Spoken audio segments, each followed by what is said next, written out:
Oi, amados irmãos, saudades enormes de vocês todos. Depois de um bom tempo, eu voltei a postar os vídeos sobre o nosso estudo de discipulado. Eu peço sinceras desculpas por ficar um bom tempo sem postar e subir os vídeos, mas eu não tenho, eu tenho que ser honesto e não tenho uma desculpa muito séria para muito verdadeira para dar a respeito disso. Por quê? Porque na verdade eu tive uma série de problemas aí técnicos no que diz respeito ao uso do software, né, que grava a tela e tudo mais. Eu, depois de um bom tempo, decidi comprar pagar a mensalidade de US$ 10 mês para usar o Loom, que é esse software que eu uso para gravar a tela e aparece eu pequenininho aqui falando nessa imagem, né? E eu quero continuar do último vídeo, que é o vídeo da aula 9, brevemente hoje falar de como ser um discipulador, para dar continuidade naquilo que eu tinha falado nos últimos vídeos. O discipulador quem é? O discipulador é é aquela pessoa que estudou muito a Bíblia, é aquela pessoa que recebeu uma unção especial para falar da palavra de Deus para outra pessoa. O que eu preciso fazer para me tornar um discipulador? O que eu preciso ter para me tornar um discipulador? Eu acho interessante porque muitos falam: Eis-me aqui, usa-me, Senhor. Ou seja, tem uma coisa que é interessante da gente saber, que tem igrejas que oferecem curso de noivo, curso de para paz, curso para não sei o quê. E esse tipo de coisa você só aprende sendo, né? Você só aprende a ser pai sendo pai, você só aprende a ser um bom marido sendo marido, exercendo esse ministério, digamos assim. Então, o que eu preciso fazer para ser um discipulador? Eu acredito que o primeiro pré-requisito é, antes de ser salvo, né? É óbvio ser salvo. Aqui eu coloquei esse como primeiro ponto para a gente destacar, o ser salvo. O discipulador é um discípulo de Jesus Cristo, né? Ou seja, ele segue Jesus já, ele pratica a palavra de Jesus, ele anda no ensino de Jesus. Mas eu acredito que além disso, ele precisa se disponibilizar para ser um discipulador para outra pessoa, né? Ele precisa dedicar o tempo dele, dedicar o esforço dele, dedicar o coração dele, né? De cuidar de outra pessoa. É tão bom quando você vai numa igreja e você pode pedir aconselhamento para algum irmão que já teve muitas experiências de fé e relata coisas para você que podem te ajudar no teu cotidiano, né? E que são fundamentais para você continuar na tua caminhada de fé e cristã. Isso é bom porque faz com que a gente suporte uns aos outros, né? A gente dê suporte uns aos outros, a gente apoie uns aos outros, né? Antes de mais nada, ele também é um exemplo, né? Ah, mas você pega e para e pensa assim, mas como que o cara é um exemplo se todos nós somos pecadores? Todos nós erramos, todos nós temos nossos limites. Como ele é um exemplo se todos somos pecadores e precisamos da glória e da graça de Deus, né? O discipulador não é uma pessoa perfeita, né? Ele não é um super-herói, mas ele é um exemplo a ser alcançado, ou seja, ele deve ter maturidade espiritual. Eu acho que esse destaque aqui da maturidade espiritual é legal da gente pensar, porque o cara que tem maturidade espiritual é aquele cara que se arrepende muitas vezes, porque o processo do arrependimento é fundamental para a pessoa ter alcançar maturidade espiritual, porque o próprio Jesus, quando começou a evangelizar, a trazer o evangelho, a levar a palavra de Deus para dar graça para as pessoas, ele falava arrependam-se e creiam no evangelho. Então, se a gente usar a lógica aí para interpretar esse texto, a gente vai ver que o arrepender vem como uma pré-condição de crer. Então eu preciso me arrepender para ter um novo trato de crença, de fé, uma nova medida de fé para continuar caminhando. Isso faz com que o meu desenvolvimento espiritual aconteça, né? As práticas de fé, as experiências vivenciadas são também um requisito para ser um bom discipulador, né? Aquilo que eu falei. O conhecimento da vontade de Deus já testificado nas escrituras sagradas é essencial para um aconselhamento. Isso daqui é interessante porque é sempre bom você buscar você mesmo, né? Você que precisa do discipulador, eu estou falando você o discipulado, né? Você mesmo tem a predisposição de antes buscar na escritura resposta para aquele problema que você está passando ou aquela dúvida que você tenha. Então, antes de falar com o discipulador, é bom que você ore, óbvio, pergunte para quem sabe de tudo, que é o próprio Senhor, busque na Escritura, se você não conseguiu ouvir o que Deus tinha para te falar ou não teve clareza ainda para entender, busque na Escritura a resposta, né? Veja, hoje a gente tem muito recurso de YouTube, de N outras ferramentas da internet e tudo mais, onde você pode minimamente começar a sondar um tato da resposta, né? Eu acho interessante você já ir com o teu espírito mais nutrido e debater com o teu discipulador a respeito dessas questões que envolvem ou dizem respeito à dúvida que você tem ou ao problema que você precise de algum auxílio para poder encarar. Muitas vezes o discipulador pode não ter a resposta e ele senta com você e ora e o poder de Deus se manifesta e isso dá um novo up na tua fé e faz com que você consiga enxergar ou ouvir aquilo que Deus tinha para te falar e você não conseguiu perceber. Todo aconselhamento que é fora da Bíblia precisa ser considerado com muito cuidado, né? Então, tudo que está fora da Bíblia, muitas vezes um irmão aconselha o outro, né? É óbvio que tem muito conselho que está fora da Bíblia que é muito bom. Então, a gente não pode desconsiderar esse tipo de coisa, né? Mas no que diz respeito a ter uma vida de santidade, a tomar decisões que são coerentes e de acordo com o que Deus quer para nós, isso é fundamental, né?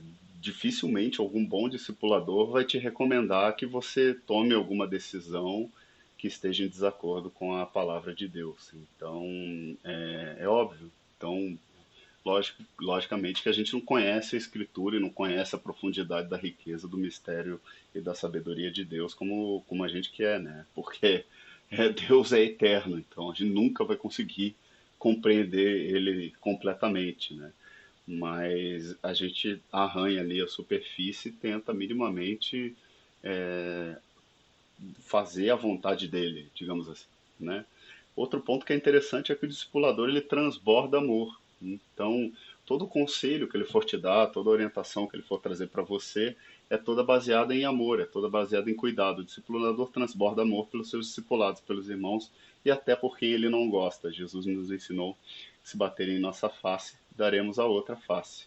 Então é legal isso daqui porque como que você falaria ou aconselharia aquele irmãozinho chato da igreja que toda hora fica te perguntando coisa, fica te questionando, fica tentando colocar você contra a parede ou em situação desagradável e tudo mais, e você é o discipulador, você chega para ele e, lógico, você se impõe a autoridade, você põe os pingos nos is e você tem capacidade de esclarecer para ele o que tem que ser esclarecido, né? O discipulador, deixa eu correr um pouquinho, porque eu não quero que o vídeo fique longo. O discipulador ele também é paciente, porque haja saco. Nesse caso desse irmão chato aí, ele sabe lidar bem com os novos convertidos ou com aqueles que ainda são novos na fé, neófitos, né? Ele sabe ensinar o novo na fé a buscar em Deus as respostas pelas quais as dúvidas ele tem à medida da revelação floresce e estimula o cara a ter intimidade com Deus. Então, eu acredito que isso daqui não é uma prática que somente se resume aqueles que são novos na fé. Essa prática, eu creio que ela é estimulada a todos os crentes, porque a gente ainda não alcançou a perfeição, a gente ainda não alcançou a estatura do varão perfeito, a gente ruma para isso, e todo estímulo que é dado nessa direção é o nosso foco, é o nosso alvo. Então, a gente persegue esse alvo, a gente luta para conseguir sondar as profundidades da riqueza de Deus e tudo depende do nosso nível de entrega, o nosso nível de rendição, né, o nosso nível de devoção também. Eu acho isso fundamental, porque hoje se tem falado e tem umas doutrinas aí, a conhecida hipergraça, eu questiono e me irrito bastante com ela, porque é uma heresia velha, né, que só volta à tona do pessoal que era, para quem gosta de história, veja sobre os libertinos, né? O pessoal, eles têm pregado hoje uma baita de uma confusão, falando que não, você não tem que jejuar mais, você não tem que orar mais, você não tem que se santificar mais, porque Jesus já fez isso na cruz por você. Então você não precisa pensar com essa mentalidade de esforço e sacrifício. meu, não tem absolutamente nada a ver, porque se Jesus morreu na cruz por mim, Deus mandou ele para que fosse o sacrifício para me comprar por preço. Qual é a lógica de eu achar que eu não tenho que orar mais, que eu não tenho que jejuar mais e que eu não tenho que buscar mais ele? Isso não faz o menor sentido. O próprio Jesus falou: buscar-me-eis e me achareis quando me buscardes de todo o teu coração. Né? Ele deu até um mandamento: um novo mandamento vos dou: amarás o seu Deus de todo o coração, todo o teu entendimento, todas as tuas forças.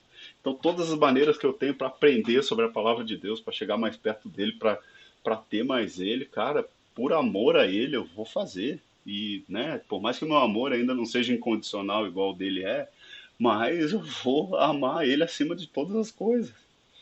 Isso faz com que eu queira ter relacionamento.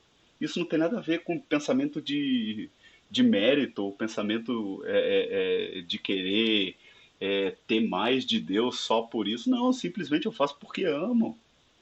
Então, porque eu sei que eu sou escolhido por ele, eu vou e faço. Então não tem nada a ver com isso. Tem que parar com esse tipo de confusão, né? Ele é responsável, compromissado e zeloso, conhece bem o estado das tuas ovelhas, presta atenção aos teus rebanhos. Isso daqui é fantástico, porque, de uma certa maneira, o discipulador também ajuda o pastor, né? É aquele cara que ele é, posso dizer assim, é o coelho na frente da corrida dos cachorros, sabe? Então, ele ajuda o pastor no trabalho também de orientar as ovelhas, lógico que debaixo da orientação do pastor, da ordem pré-estabelecida. É legal que você respeite todas, até muitas vezes, algumas práticas de ordem, né, no que diz respeito ao comportamento social que a tua igreja tenha, ou a denominação que você está, ela segue. Isso não tem nada a ver com religiosidade, tá? Isso tem a ver com honra, isso tem a ver com respeito, isso tem a ver com ordem que nós seres humanos precisamos ter para viver em sociedade, né? É lógico que se isso tomar o espaço muito maior do que o teu coração na entrega a Deus precisa ter, você, igreja, precisa rever isso. Porque aí já começa a virar religiosidade e não tem nada a ver com o que Deus quer da gente. Deus quer o nosso coração, Ele não quer os nossos rituais, Ele não quer que isso vire um trabalho, que isso vire um sacrifício, isso vire um esforço. Deus quer a gente por inteiro, Ele quer nós como oferta e nós como sacrifício racional ao Senhor, né? Outro ponto é que o discipulador ele é humilde, ele precisa reconhecer que ele nunca sabe de tudo, porque Deus é infindável, ele está numa jornada espiritual aprendendo a cada dia. Ele é um instrutor, também faz o papel de instruir pela verdade da palavra, né? Sabe que na Bíblia sempre tem resposta para as dúvidas que a gente tem, né? Por mais que o nível de revelação para aquele tipo de momento, talvez o Espírito Santo não resolva dar para você, em outro momento ele dá, e lá na frente talvez você vai entender. É preciso te ensinar também, discipulado, a ser paciente para receber as respostas, né? Ele confia no evangelho que salva as vidas, né? Veja exemplos bíblicos aí, a gente tem de Zaqueu, endemoniado gadareno, Saulo e etc. Zaqueu é legal porque ele estava em cima da árvore para ver Jesus, né? E ele era considerado aquele picareta, aquele que roubava dinheiro do próprio povo judeu, então, a serviço de Roma. Então, chegando Zaqueu àquele lugar, levantando os olhos, viu e disse, né? Zaqueu, desce depressa porque eu preciso que fique hoje em tua casa. Ou seja, Jesus propôs a, a dormir na casa de Zaqueu para ter um tempo com Zaqueu dedicado sozinho, porque aquilo que ele fez foi especial para Jesus. Que nós, irmãos amados, consigamos ser especiais para Jesus, assim como Zaqueu foi especial, mas que a gente seja especial sempre. Não só uma vez subindo em cima da árvore e gritando: Jesus, eu quero te ver, eu quero. Não, que a gente sempre seja visto aos olhos de Cristo pelas obras de fé que a gente faz, não por mérito, não por querer alguma coisa em troca, mas simplesmente porque a gente se dispõe a amar Ele, sabe? Por mais pequeno que seja o nosso amor humano perto do amor ágape, que é o amor de Deus incondicional, que a gente tem essa capacidade de se dispor, de se entregar, de ser verdadeiro. Então, essa intenção é que Deus olha, não é o quanto você faz de propósitos e aquilo vira uma coisa pesada, cansativa. Ele sabe do teu coração. Então, meus irmãos amados, eu fico por aqui. espero que o vídeo não tenha ficado tão longo. Me desculpem porque aqui eu não tenho o cronômetro do tempo e eu me empolgo falando. Então, eu espero que meus comentários aí não tenham sido excessivos ou me perdoem já pelos alguns equívocos, alguns excessos. Se teve alguma coisa que estava em desacordo com a escritura ou que precisa ser corrigido, coloca aí nos comentários. Eu vou agradecer muito que vocês sempre contribuem comigo e com a Casa de Oração e com todos que assistem esse vídeo. Obrigado a vocês. Eu quero mandar um abraço aqui pro Azael, pra Sabrina. Ó, tô com a camisa da Casa de Oração gravando o vídeo, tá? Olha lá, ó. Eu fiz isso porque eu acho isso super legal. Parabéns pela ideia, Samuel, Azael, Sabrina, a galera toda aí. Um forte abraço do Rodrigo para todos aí da Casa de Oração e até o nosso próximo estudo.